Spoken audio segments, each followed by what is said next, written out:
in Wyoming. Man, this state, no matter what time of the year you come in this state, always something going on. I remember I've been stuck here before for like around 3 days with no food, no bathroom, no nothing, just stuck and can't move and can't go nowhere. At least I'm able to move. Look.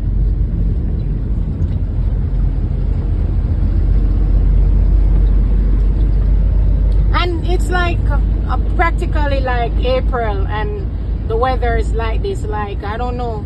I mean, the people who live here, God go with them.